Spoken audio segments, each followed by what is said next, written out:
In a world that moves faster with each passing day, where relationships are often reduced to highlight reels on social media and real connection is mistaken for compatibility quizzes, I want to slow down. I want us to breathe.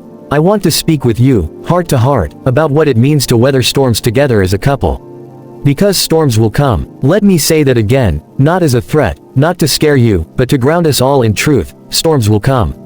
The question is not if hardship will arrive in your relationship, but when, and more importantly, how you will walk through it together. Storms are unpredictable. They come with little warning, and when they hit, they test everything: your patience, your love, your promises, and your resilience. Some storms arrive slowly: a job loss, financial struggles, the wear and tear of routine, the long silence that grows between you without either of you noticing. Others come like lightning: an accident, a betrayal, a diagnosis, the sudden loss of a loved one. These are the moments that shake the ground beneath your relationship. It's in these moments that many couples break. But you are not many couples. You are here because you want more, for each other, with each other. You're here because you believe in love that lasts not just through laughter and adventure, but through grief, uncertainty, and pain. There's a myth that the happiest couples never fight. That real love feels like butterflies every morning. That if it's hard, it must not be right. Let me tell you something I've learned. The strongest couples aren't the ones who avoid storms. They're the ones who know how to hold on to each other in the middle of one. When everything is swirling, when the roof is leaking, the bills are overdue, your hearts are heavy, and your tempers are short, love is no longer a warm, fuzzy feeling. It becomes a choice, a discipline, a defiant, whispered yes in the face of chaos. And that is what weathering storms together truly means. It means looking at the person beside you and saying, I may not have all the answers. I may not be perfect. But I will not walk away. During a storm, communication is your lifeline. But it's also the first thing that tends to fray. Stressed as that, it makes you snappy, defensive, silent. We start treating each other like opponents rather than partners. We say things we regret. Or worse, we stop talking altogether. But here's what I want you to remember. When life throws its worst at you, you're not enemies on opposite sides, you're co-captains steering the same ship. If you disagree, do it with respect. If you're hurt, speak with vulnerability. Not accusation. I feel like I'm drowning and I need you with me, will always go further than, you never help me. Talk to be understood, not to win. Listen to understand, not to retaliate.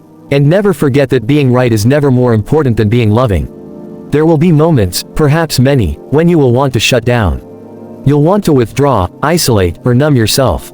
It's a natural response to pain. But connection is the only thing that will carry you through. When you feel most distant from your partner, that is your cue to lean in. Not out. Hold their hand even if your own is shaking. Make space for their pain even when yours feels overwhelming. Look into their eyes, not just to see them, but to remember them. Who they were before the storm. Who they still are beneath it.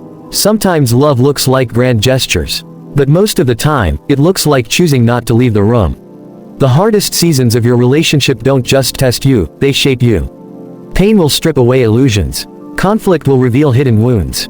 Grief will stretch your emotional muscles in ways that feel impossible. But if you are willing, if you are both open, you will find that the very storm that tried to tear you apart will become the soil in which your deepest roots grow.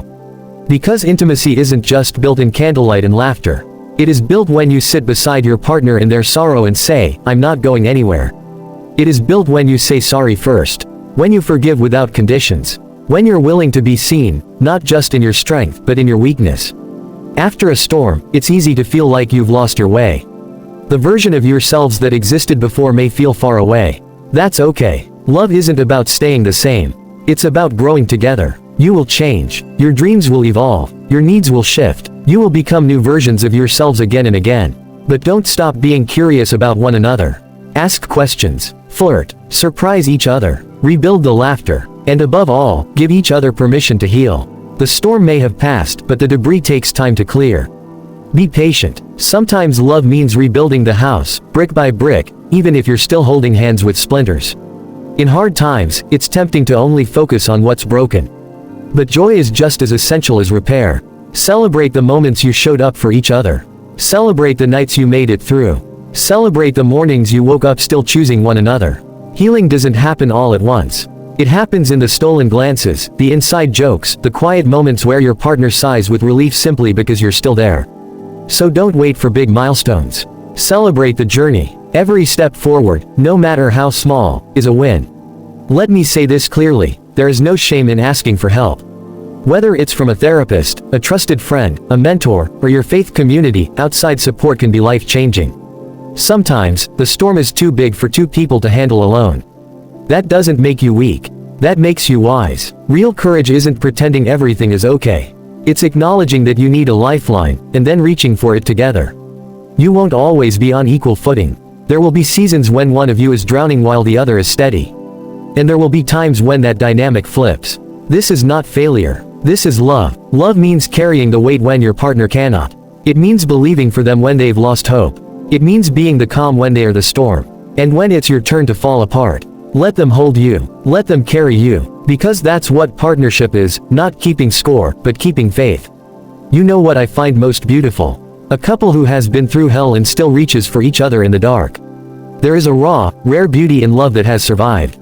Not perfect love, not always happy love, but real love. The kind of love with wrinkles and scars and stories. The kind of love that's been tested by fire and still chooses to burn for one another. The kind of love that holds hands not because it's easy, but because it's worth it. So, if you're walking through a storm, or standing on the other side of one, I want you to hear this. You are not alone. The clouds may feel endless, but there is always light beyond them. The winds may howl, but they cannot undo a foundation built on real love. And if you hold each other tightly, if you speak kindly, forgive quickly, lean in bravely, and love relentlessly, the storm will not break you. It will make you. Your love is not fragile. It is a living, breathing thing that is stronger than you know. Let the storm shape you, not shatter you. Let it deepen your love, not destroy it. Because when two people decide to stand side by side, not just when it's sunny, but when the skies are dark and wild, that is where real love lives. That is where legacy is built. That is where forever begins. Keep choosing each other, through every season. You're worth it. Your love is worth it. And together, you can weather anything.